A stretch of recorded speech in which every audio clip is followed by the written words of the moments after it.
نہ صدیق اکبر کا فرمان سنیں، جب قدرت کی باری آئی فرمایا تفکر بالذات سے دور ہو جاؤ، اللہ کیسا ہے، اللہ کیا ہے، اللہ کیوں ہے، نہیں، بلکہ تفکر بالآیات، اللہ کی نشانیوں میں غور کرنا بھی ہے تو اللہ کی نشانیوں میں غور کرو، جس حضرت ابراہیم علیہ السلام کا واقعہ بھی موجود ہے۔ سورج پہ غور کرو، یہ کیسے طلوع ہوتا ہے،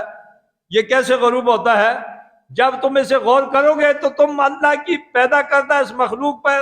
نہیں پہنچ سکتے، تمہارے تصور میں نہیں آ سکتی، تمہاری عقل کا گھوڑا یہاں نہیں پہنچ سکتا، تو تم ماننے پہ مجبور ہو جاؤ گے کہ جس کی بنائی ہوئی مخلوق ہماری سمجھ میں نہیں آ سکتی، اس مخلوق کا خالق ہماری سمجھ میں کیسے آ سکتا ہے۔ عقیدہ توحید تمہارا مضبوط ہو جائے گا۔ ہم کیا کرتے ہیں، ہم اس چیز پہ غور نہیں کرتے، مشرق کیوں ہے، مغرب کیوں ہے، یہ زمین کیوں بچھی ہوئی ہے، یہ آسمان بغیر ستون کے کیوں کھڑا، ہم ایک ٹائل بھی نہیں کھڑی کر سکتے،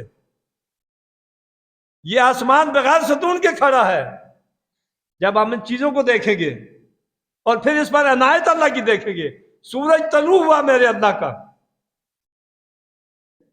وہ غریب کے آنگن کو بھی چمکا رہا ہے، امیر کے آنگن پہ بھی وہی روشنی ہے، اور صوفیاء کے گھر میں بھی وہی کرنیں اس کی بچ رہی ہیں۔ چاند طلوع ہوا تو یہ نہیں کہا کہ یہ بندہ میرا نافرمان ہے، کہا تم ان کے غلام اس امت کے لیے پیدا کیے گئے ہو، اپنے بندوں کے لیے پیدا کیا اللہ نے، سورج کو چمکایا تمہارے لیے، چاند کو بنایا تمہارے لیے، ستاروں کو چمکایا تمہارے لیے، آسمان کو ٹھہرایا میرے اللہ نے تمہارے لیے۔ یہ تفکر بالآیات، اللہ کی بنائی ہوئی نشانیوں پہ غور کرو۔ یہ ہوا کو اللہ نے چلایا تیرے لیے، کبھی بھی نسیم و سحر نے صبح آنے سے انکار نہیں کیا، کبھی بھی دوپہر کو آنے کو انکار نہیں کیا، کبھی نہیں رکی کہ اس کے سانس رک جائے، میں نہیں آ سکتی اللہ کی بنائی ہوئی نعمتوں۔ فرمایا نہ اے ہوا تو بھی چلتی رہے، اور غور کرو یہ آج خزاں ہے، یہ درخت بالکل خشک ہے، میرے دائیں بھی خشک ہیں، میرے بائیں بھی خشک ہیں، زمین کا رنگ کیوں بدلا ہوا ہے، یہ موسم کا رنگ کیوں بدلا ہوا ہے، غور کرو کہ یہاں سبزہ کیسے آئے گا۔ ساری سائنس اکٹھی ہو جائے، صرف اس جھیلے کی دھرتی میں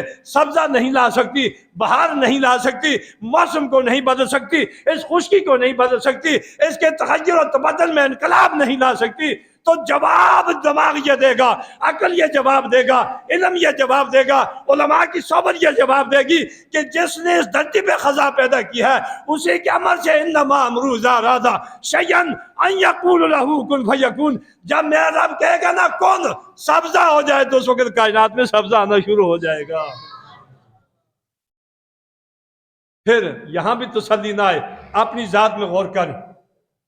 اپنے ظاہر کو دیکھ، اپنے باطن کو دیکھ، اپنی آنکھ کو دیکھ، کیا میں اس آنکھ کو نکال کے دوبارہ لگاؤں یہ روشن ہو جائے گی؟ نہیں ہے، اس کو نکال کے بکری کے لگاؤ روشن ہو جائے گی؟ نہیں ہوگی۔ دیکھ اس آنکھ کے پیچھے اللہ تعالیٰ نے 10 لاکھ بلب لگائے ہیں، ایک بلب خراب ہو جائے اسے اللہ ریپلیسمنٹ کرواتا ہے، دوسرا خراب ہو جائے اللہ اسے متحرک کرواتا ہے، تیسرا خراب ہو جائے اللہ نے ہر بلب کے ساتھ فرشتے کی ڈیوٹی لگا رکھی ہے، اس کی نظر لگا رکھی ہے، اللہ نے اپنی قدرت کو جمایا تیری آنکھوں کے شاہکار کے اندر۔ ساری دنیا کی سائنس مر سکتی ہے مگر اس کی تحقیق کے انتہا کو نہیں پہنچ سکتی۔ آج بھی یہ سائنس کہہ رہی ہے کہ انسان کے وجود پہ تحقیق یہ ہے، مگر اس دماغ کا ڈھانچہ بنانے سے قاصر ہے، اس کو تحقیق کرنے سے قاصر ہے، اس کو 100% سمجھنے سے قاصر ہے۔ ارے جس خالق کی مخلوق کا تم نہیں سمجھ سکتے اس خالق کو تصور کیسے آ سکتا ہے؟